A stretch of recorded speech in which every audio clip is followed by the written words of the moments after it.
Right, the second half of our chapter in the preview chapter, second and final, is getting into units of measure and then a couple of other sort of like obscure topics.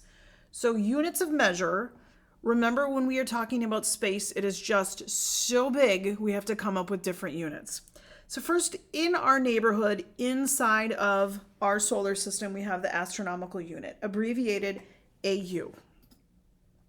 It is a unit of length, and it is the average distance between Earth and the Sun. Because we're the people that made up the system, hey, we can go ahead and, use us as a reference. So 1 AU, or 1 astronomical unit, is the average distance between the Earth and the Sun.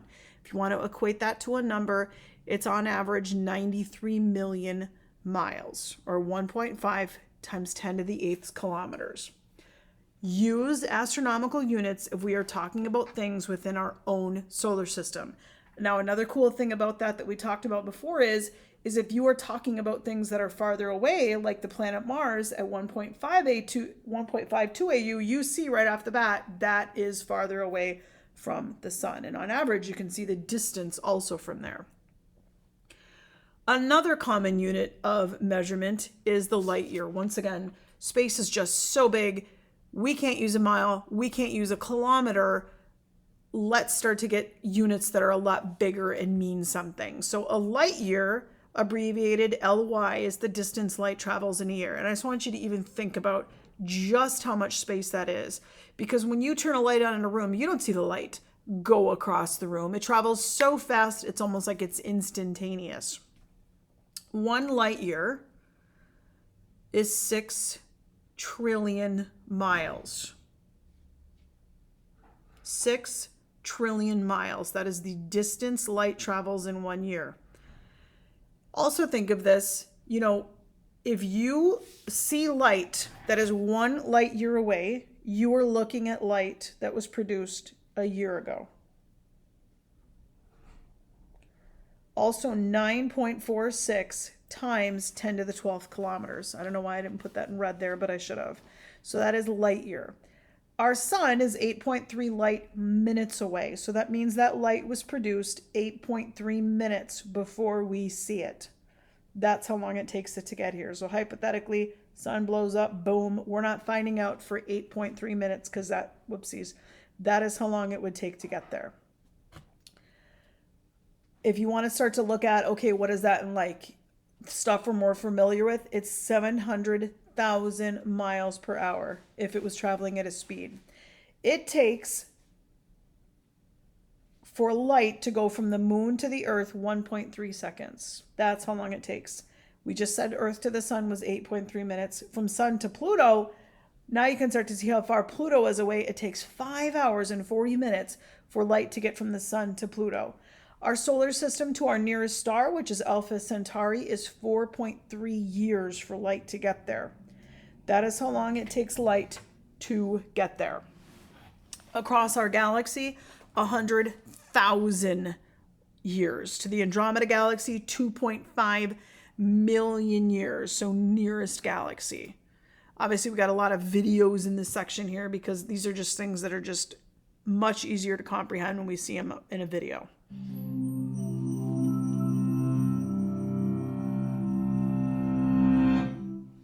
Light is the fastest thing we know. It's so fast that we measure enormous distances by how long it takes for light to travel them. In 1 year, light travels about 6 trillion miles, a distance we call 1 light year. To give you an idea of just how far this is, the moon, which took the Apollo astronauts 4 days to reach, is only 1 light second from Earth. Meanwhile, the nearest star beyond our own sun is Proxima Centauri, 4.24 light years away. Our Milky Way is on the order of 100,000 light years across. The nearest galaxy to our own, Andromeda, is about 2.5 million light years away. Space is mind-blowingly vast. But wait, how do we know how far away stars and galaxies are? After all, when we look at the sky, we have a flat, two-dimensional view. If you point your finger to one star, you can't tell how far the star is. So how do astrophysicists figure that out? For objects that are very close by, we can use a concept called trigonometric parallax. The idea is pretty simple. Let's do an experiment. Stick out your thumb and close your left eye. Now, open your left eye and close your right eye. It will look like your thumb has moved, while more distant background objects have remained in place. The same concept applies when we look at the stars, but distant stars are much, much farther away than the length of your arm, and the Earth isn't very large, so even if you had different telescopes across the equator, you'd not see much of a shift in position. Instead, we look at the change in the star's apparent location over 6 months, the halfway point of the Earth's year-long orbit around the Sun. When we measure the relative positions of the stars in summer and then again in winter, it's like looking with your other eye. Nearby stars seem to have moved against the background of the more distant stars and galaxies. But this method only works for objects no more than a few thousand light years away. Beyond our own galaxy, the distances are so great that the parallax is too small to detect, with even our most sensitive instruments. So at this point, we have to rely on a different method, using indicators we call standard candles. Standard candles are objects whose intrinsic brightness or luminosity we know really well. For example, if you know how bright your light bulb is, and you ask your friend to hold the light bulb and walk away from you, you know that the amount of light you receive from your friend will decrease by the distance squared. So by comparing the amount of light you receive to the intrinsic brightness of the light bulb, you can then tell how far away your friend is. In astronomy, our light bulb turns out to be a special type of star called a Cepheid variable. These stars are internally unstable, like a constantly inflating and deflating balloon. And because the expansion and contraction causes their brightness to vary, we can calculate their luminosity by measuring the period of this cycle, with more luminous stars changing more slowly. By comparing the light we observe from these stars to the intrinsic brightness we've calculated this way, we can tell how far away they are. Unfortunately, this is still not the end of the story. We can only observe individual stars up to about 40 million light years away, after which they become too blurry to resolve. But luckily, we have another type of standard candle, the famous Type 1a supernova. Supernovae, giant stellar explosions, are one of the ways that stars die. These explosions are so bright that they outshine the galaxies where they occur. So even when we can't see individual stars in a galaxy, we can still see supernovae when they happen. And Type 1a supernovae turn out to be usable as standard candles, because intrinsically bright ones fade slower than fainter ones. Through our understanding of this relationship between brightness and decline rate, we can use these supernovae to probe distances up to several billions of light years away. But why is it important to see such distant objects anyway? Well, remember how fast light travels. For example, the light emitted by the sun will take 8 minutes to reach us, which means that the light we see now is a picture of the sun 8 minutes ago. When you look at the Big Dipper, you're seeing what it looked like 80 years ago. And those smudgy galaxies, they're millions of light years away. It has taken millions of years for that light to reach us. So the universe itself is in some sense an inbuilt time machine. The further we can look back, the younger the universe we are probing. Astrophysicists try to read the history of the universe and understand how and where we come from. The universe is constantly sending us information in the form of light. All that remains is for us to decode it.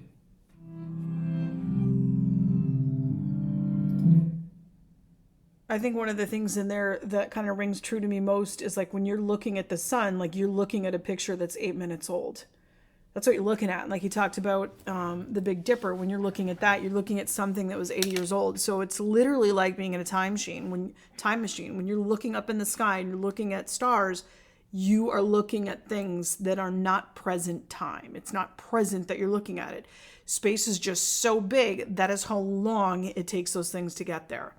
How long would it take to get to the planets with current technology? I like this table. So if we want to get to the moon, it takes about 3 days to get there. So that tells you kind of how far away it is. Magellan has made its way to Venus. So Venus would take 15 months. And that's one of our neighbors, 15 months. Mars, also a neighbor, right? 11 months. Planet Jupiter, 6 years. So imagine if you got in a space shuttle right now and you wanted to get to Jupiter with our current technology, it's going to take you 6 years to get there. Pluto, 9.5 years. So almost add 10 years onto your age now. That is how long it's going to take you to get to Pluto. So even farther away, the edge of the visible universe is 10 billion light years away. So not only start thinking about what 1 light year is, just the distance that is, 10 billion light years away is what we know of as the edge of the visible universe. The nearest galaxy to us is the Andromeda Galaxy, and that is 2 million light years away. So our nearest neighbor, so remember we live in the Milky Way, our nearest neighbor, 2 million light years away. If you want to just look at the Milky Way galaxy and distance across, 100,000 light years for the Milky Way galaxy. Thickness, because it is 3 dimensions, right? 10,000 light years. From Earth to the center of the Milky Way, we estimate 30,000 light years. Couple other measurements here. So diameter of Earth, 8,000 miles. The moon is 2,000 miles. The sun, 800,000 miles. Start to give you a little perspective on scale. Also, moon to the Earth is 240,000 miles. Sun to the Earth is 93 million miles.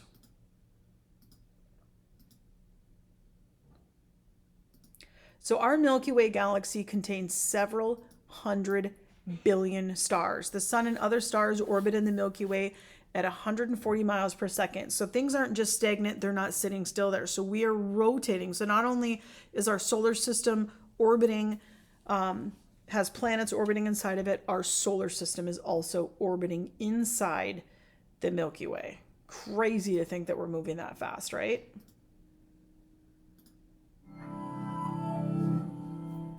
The universe is huge. We know this, but how huge? And how can we possibly measure the size of the universe?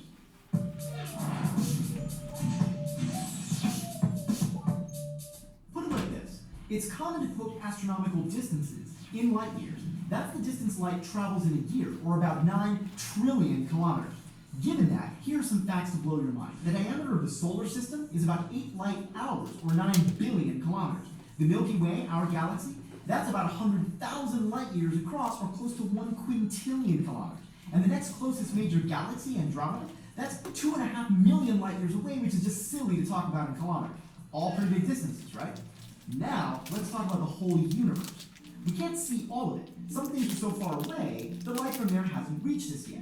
So we're going to focus on the observable universe. That's the part that we, in principle, can see with light or gravitational waves. So how big is that?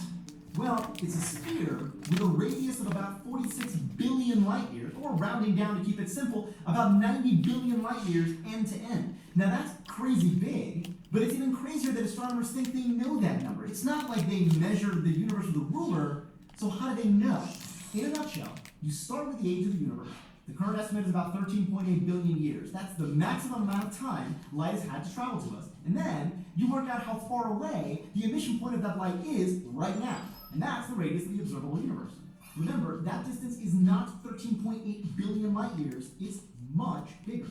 To understand why, it's critical to realize that space itself is expanding. A popular analogy that I wish I could take credit for is a loaf of raisin bread rising in the oven. Each raisin represents a cluster of galaxies in the dough space. Now, the raisins don't move through the dough, but as the bread bakes and rises, all the raisins get further apart from each other because the dough itself expands. Now, each raisin stays the same size. Galaxy clusters aren't expanding, and neither are individual galaxies or the Earth or people or trees. It's just the relatively empty space between those large clusters of galaxies. And not only does the dough expand, it can expand at different rates during different stages of the baking process.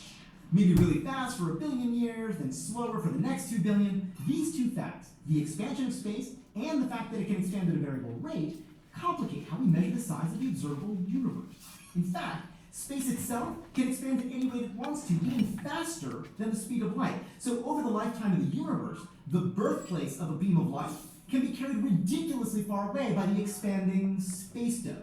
To know exactly how far, though, and calculate the size of the universe, you need to know how quickly space has been expanding at every moment in history, ever. So how can we possibly know the expansion history of the universe? Using something called cosmological redshift, which is like a fingerprint that the expansion of space leaves on beams of light. Let me take a moment to explain. Light has a color determined by its wavelength. Longer wavelength light is redder, shorter bluer. If space were not expanding, then light from a distant galaxy would be the same color when it arrived on Earth as it was when it first set out. Blue on departure, blue on arrival.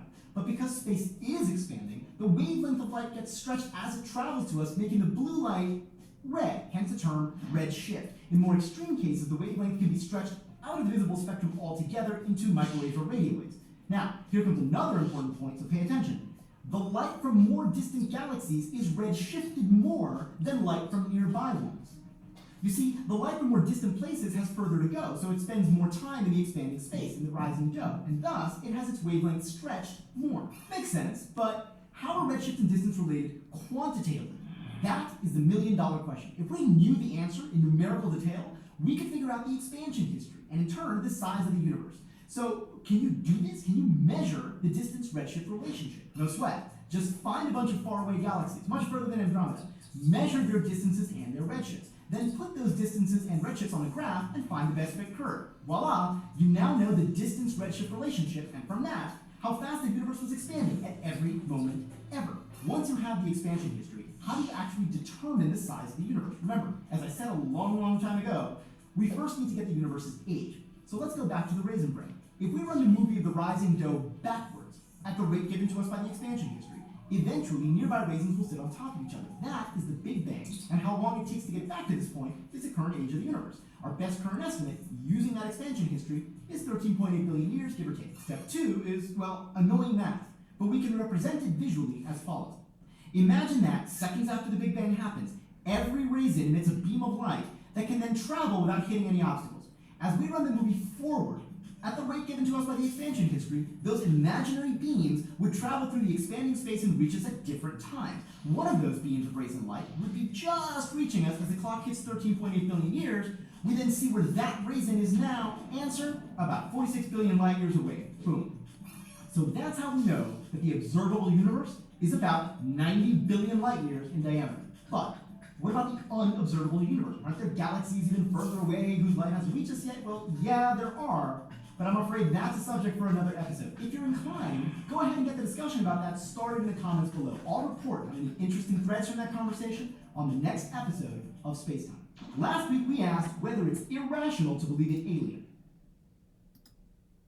All right, I like that video because I'm going to go through some of the updated stuff on there for us. Finally, the last thing in the section that we talk about is dark matter and dark energy, and we may get to this stuff later on. So dark matter makes up most of the universe, 25%. Visible matter is only 5%. Now, the weird thing about dark matter, it cannot be directly observed. It can only be detected because of its gravitational effects. It doesn't absorb heat, light, or other radiation, nor does it emit any energy. It may be completely invisible. There's a lot of theories as to where it comes from. Black holes, neutron stars, superparticles, possibly not yet discovered. Maybe another universe, another dimension. Got really some super weird stuff there. Finally, dark energy.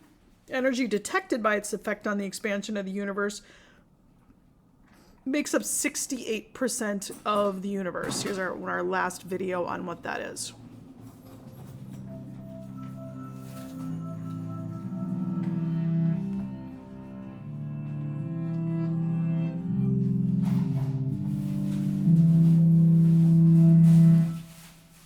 The ancient Greeks had a great idea. The universe is simple. In their minds, all you needed to make it were 4 elements: earth, air, fire, and water. As theories go, it's a beautiful one. It has simplicity and clearness. It says that by combining the 4 basic elements in different ways, you can produce all the wonderful diversity of the universe. Earth and fire, for example, give you things that are dry. Air and water, things that are wet. But as theories go, it had a problem. It didn't predict anything that could be measured. And measurement is the basis of experimental science. Worse still, the theory was wrong.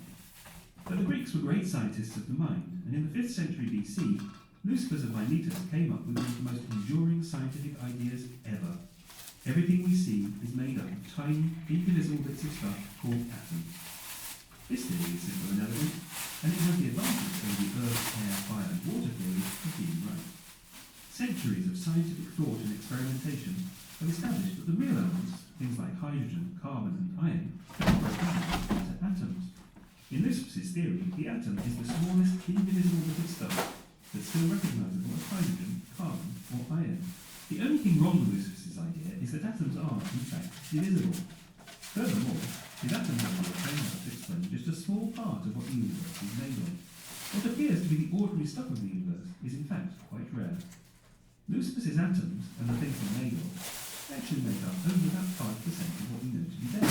Physicists know the rest of the universe, 95% of it, as the dark universe, made of dark matter and dark energy. How do we know this? Well, we know because we look at things and we see them. That might seem rather simplistic, but it's actually quite profound. All the stuff that's made of atoms is visible. Light bounces off it and we can see it. When we look out into space, we see stars and galaxies. Some of them, like the one we live in, with beautiful spiral shapes spinning gracefully through space. When scientists first measured the motion of groups of galaxies in the 1930s and weighed the amount of matter they contained, they were in for a surprise. They found that there's not enough visible stuff in those groups to hold them together.